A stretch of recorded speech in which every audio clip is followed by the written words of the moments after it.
dia, hoje é 22 de abril, quarta-feira. Iniciamos mais uma transmissão ao vivo pelas redes sociais da Prefeitura, pela TV Câmara de Rio Preto e pela Rádio Educativa FM.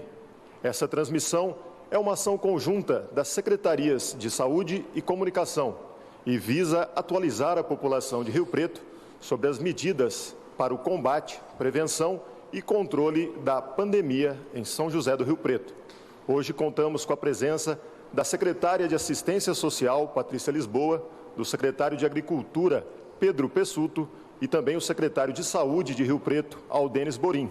O secretário Aldenes Borim agora vai atualizar os dados da pandemia. Bom dia a todos.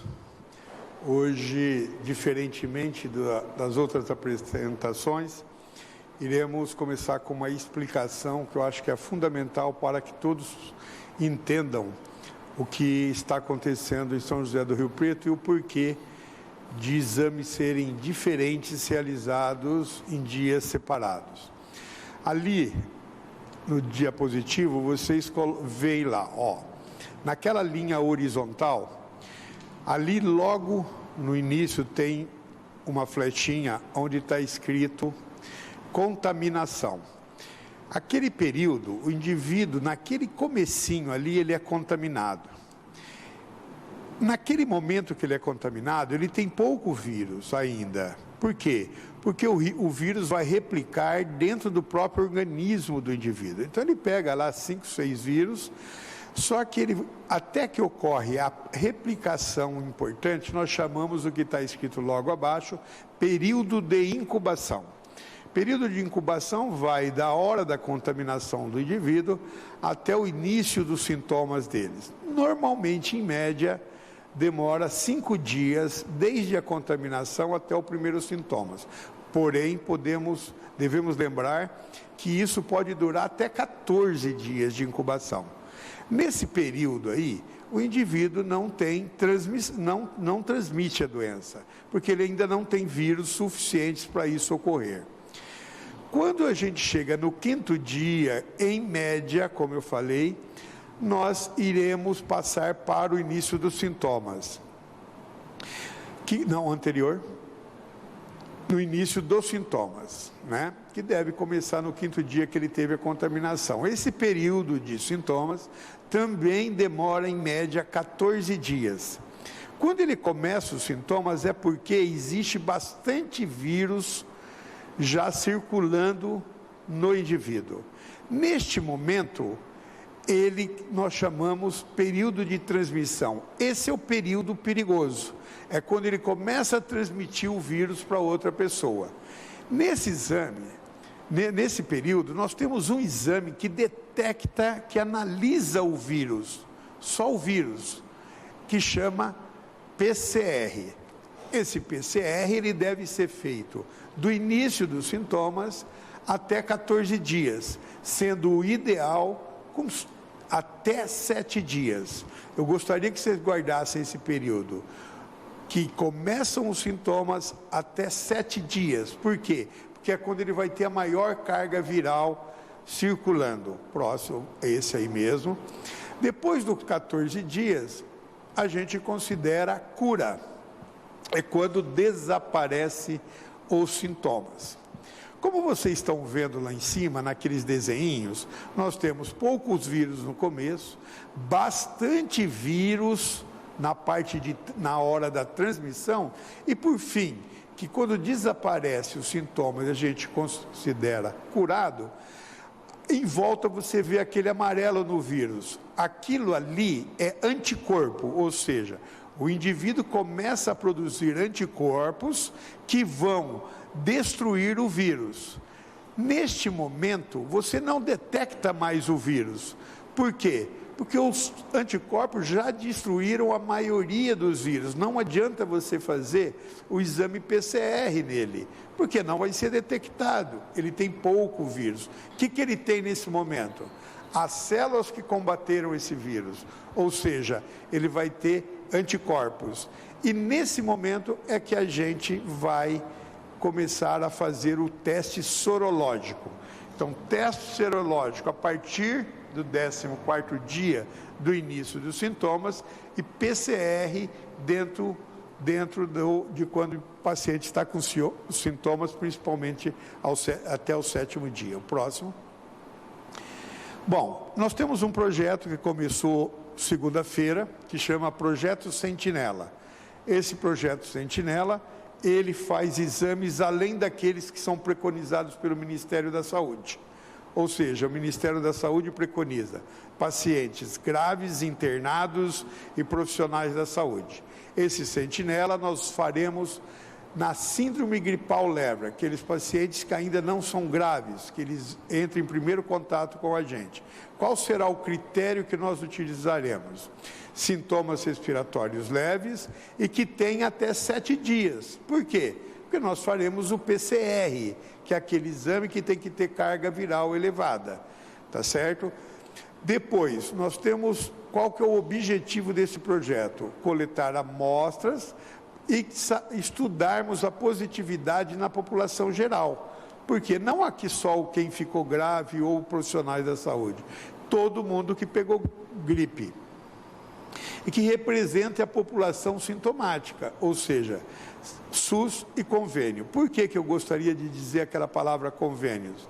Que nós conseguimos fazer uma parceria junto a todos os convênios de São José do Rio Preto, que é Unimed, HB Saúde, Bem Saúde e Alça. Eles também participarão do projeto Sentinela, fazendo em seus pacientes e custeando por eles este exame. Então, são parcerias importantes e que, neste momento, é fundamental para a Secretaria e para a Prefeitura.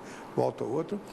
E o método que nós vamos fazer, coletar a parcela dos atendimentos, mandar para os laboratórios do HB e da Unesp, notificar no sistema da Secretaria de Saúde. Lembrar sempre dessa parceria que é fundamental, que nós tenhamos entre o público e o privado. Próximo. Agora nós começaremos a mostrar também aonde serão colhidos esses exames sentinela. São nas 4 unidades respiratórias que vocês conhecem, nas UPAs, que são 4, e serviços privados de convênio. Então, nesses 3 lugares, poderão, a partir de uma seleção de um protocolo, que já foi enviado para todo mundo, fazer a coleta dos materiais. Não será feito em todo mundo, é só quem se enquadrar dentro do protocolo. Próximo. Agora começaremos com os dados, né? Hoje nós estamos com,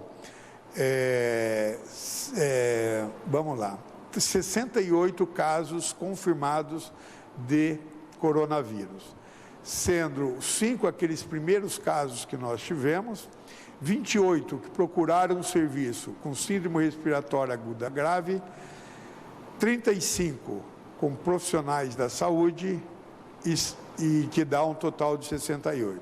Nós descartamos 900 casos, sendo 199 de síndrome respiratória grave e 701 de profissionais de saúde. Estão em investigações 125 casos, 99 são profissionais da saúde e 26 são de síndrome respiratória.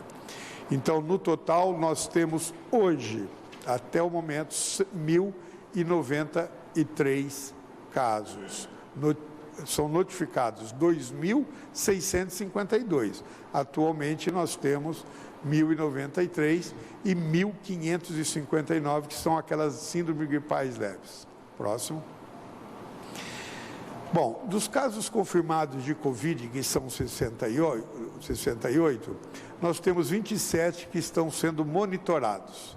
Nós temos 28 que são considerados curas, nós tivemos 8 óbitos e continuam assintomáticos, mesmo após o período de 14 dias, como eu falei que aqueles 14 dias podem alterar para mais ou para menos. Nós estamos com 5 casos. Esses 5 casos que estão sintomáticos, ainda a gente considera transmissor e não liberamos como alta. Próximo. Bom, ainda falando sobre a síndrome respiratória aguda, nós tivemos 171 casos negativos para Covid e 28 positivos.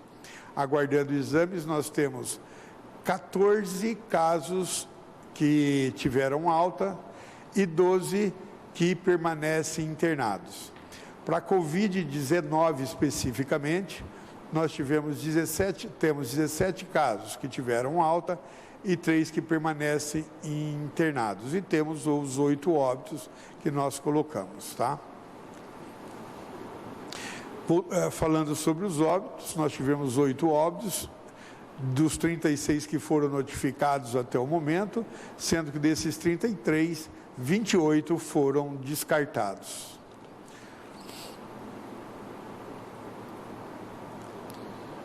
Secretário, agora uma pergunta do jornalista Vitor Grieger, da Record. Ele cita a pesquisa, o levantamento que foi feito pela Unesp, tanto em Botucatu quanto Presidente Prudente, que apontou que Rio Preto estaria com um atraso aí de 3 semanas no pico da doença, comparado aos grandes centros. Ele quer saber quando vai ser o pico do coronavírus em Rio Preto. Na realidade, esse trabalho não é só de Rio Preto, é de todo o interior do estado de São Paulo. Eles acham que existe um atraso de 3 semanas. Na realidade, esse trabalho é bem feito e também é uma coisa que nós estamos sentindo. Nós tivemos o nosso primeiro caso notificado no dia 12 de março. Dia 12 de março. Ou seja, há 41 dias atrás. E nós tivemos decretado como transmissão comunitária, primeiro no dia 26 de março. Ou seja, foram 27 dias se passaram desde a transmissão comunitária. Quando que a gente espera que é mais grave a transmissão comunitária? Porque existe aquele período que eu falei, que existe de período de incubação, então não é imediato, ele vai crescendo aos poucos. Nós acreditamos que realmente o interior esteja mais atrasado do que a capital. Nós esperamos que os próximos 15 dias, como eles mesmos colocaram, serão fundamentais esse monitoramento que vai dar por volta do final do decreto do dia 10 do governador. Eu acho que até lá nós poderemos ter uma grande noção do que pode vir a acontecer em São José do Rio Preto. Nós acreditamos, sim, que no interior está mais atrasado que na capital por vários fatores que eu não vou enumerar porque seria longo demais. Mas dá para dizer que o isolamento social é um desses fatores, a adesão ao isolamento. Para encerrar, eu queria colocar o seguinte: como a doença começou muito na capital, o interior teve mais condições de se preparar, né? Então, o isolamento social em Rio Preto, não tenha nenhuma dúvida que ele deu resultado, nenhuma, porque em 27 dias, sem o isolamento na transmissão comunitária, não ia demorar isso, ia ser hoje nós estaríamos com provavelmente muito mais de 1000 casos. Então houve, sem dúvida nenhuma, resultados positivos e todo o interior, cidade do nosso porte, fez. Gostaria assim de encerrar dizendo o seguinte: este é o momento mais crucial que você deve manter, principalmente o idoso em casa. Todos devem ficar em casa, sair só para fazer necessidades. Mas o cuidado com o idoso nesse momento é fundamental, porque a transmissão comunitária, a gente espera que seja pequena, porém, esse momento, e o idoso começa a querer sair de casa, começa a querer sair porque faz muito tempo, ele começa a insistir nisso. Por favor, cuide dos seus pais acima de 60 anos, que esse é um momento crucial também. Lavem as mãos, usem a máscara. A máscara, saiu de casa, coloque máscara. Dentro de casa, se tiver alguém com sintomas, use a máscara. Vai pegar um ônibus, use a máscara. Máscara é uma grande barreira contra a transmissão. Obrigado, secretário, pelos esclarecimentos. Quem fala agora é o secretário da Agricultura de Rio Preto, Pedro Pesuto. Ele vai explicar o trabalho relacionado à segurança alimentar e também a ação Rio Preto Sem Fome. Boa tarde. Nós vamos passar um pouquinho do que o município vem fazendo com relação ao abastecimento nutricional, especificamente todos os programas já existentes das secretarias que têm envolvimento com o tema de segurança alimentar. Em específico, nesse período que nós estamos passando, o trabalho integrado e uma ação emergencial que foi criada pelo município para atender toda a demanda que aumentou nesse período. Nós vamos aí fazer uma apresentação. Por favor, coloque a primeira tela bem rápido. Nós vamos apresentar aqui, são 3, 4 secretarias envolvidas, a Secretaria da Agricultura, Assistência Social, Defesa Civil e o Fundo Social de Solidariedade. Foi criada uma ação específica para esses próximos 90 dias, Rio Preto Sem Fome, integrando todas as ações já existentes no município. Decreto publicado ontem, no dia 21/4, decreto 18.589, que regra todos os critérios e a forma de atendimento que o município vai executar daqui para frente. Basicamente, as ações que já estão em andamento, programas que estão em execução e foram, de uma certa forma, coordenados de forma estratégica neste período. O Banco de Alimento, nesses últimos 30 dias, atendeu mais de 7.000, disponibilizou mais de 7.100 cestas de hortifruti. Lembrando que todos os atendimentos são pessoas referenciadas pelos CRAS, cadastradas no CAD único, e entidades referenciadas pelo Fundo Social. Nós atendemos aí mais de 90 entidades. Essas entidades atenderam mais de 7.400 refeições nesse período, mais de 335 cestas doadas, os gêneros recebidos em doação mais de 1,5 toneladas, coleta urbana quase 3 toneladas e aquisição de gêneros de pequenos produtores. Nós adquirimos nesse período, o que trouxe uma geração de renda no campo e movimentou toda a cadeia, mais de 52 toneladas de alimentos adquiridos. Praticamente aí quase 50% para o banco de alimentos e 50% para a merenda escolar. Dentro do pilar da merenda escolar, o trabalho que foi realizado com os kits, levar alimentação aos nossos alunos. O primeiro período, que foi o período de cadastro de 23 a 27 de março, nós tivemos uma adesão de 14.958 famílias que aderiram. Nós estamos hoje indo para a terceira entrega desses kits. Então, basicamente, 45.000 atendimentos foram realizados. E no sistema desenvolvido pela Empro, os cadastros já realizados no mês de abril, que terão o seu início de atendimento no dia 8 de maio, nós já estamos com 29.900 adesões.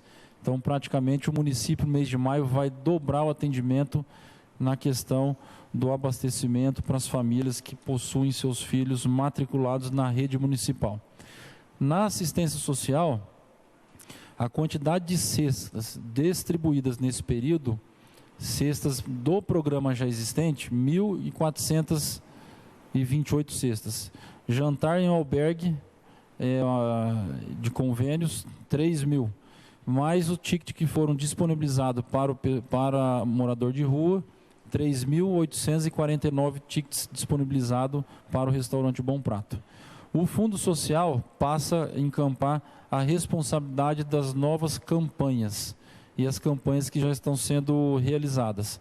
Nós recebemos lá no Banco de Alimentos 561 cestas que foram doadas, parceria do Rotary, Defesa Civil, Banco de Alimentos, Assistência e Agricultura.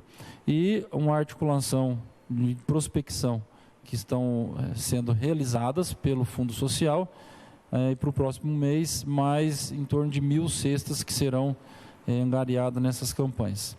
E o decreto cria essa ação, uma ação específica para 90 dias, que é a ação Rio Preto Sem Fome, além de integrar todas as ações, são critérios específicos que visa o atendimento nesses 90 dias de mais 7.500 atendimentos. Esses atendimentos todos referenciados pelos CRAS. A Secretaria da Agricultura fará só a parte do processo de logística e eu vou passar a palavra agora para a Patrícia, que vai com maior detalhe explicar o funcionamento, base de critério, tudo regulamentado pelo decreto.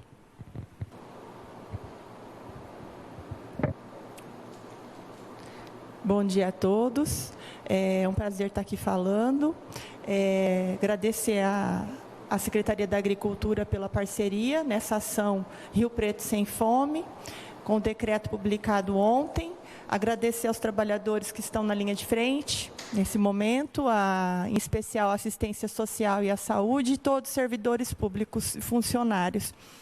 Essa ação Rio Preto Sem Fome, ela está baseada em estudos que estão sendo feitos pelos departamentos de vigilância socioassistencial e cadastro único, benefícios e transferência de renda da Secretaria de Assistência. As bases desse estudo são a própria base do CadÚnico, programa do governo federal, onde as famílias são cadastradas nos CRAS, a situação da família que se encontra em extrema pobreza, ou seja, a renda 0 até R$ 89,00 per capita, né? E também as bases do Bolsa Família e agora do auxílio emergencial de R$ 600 do governo federal.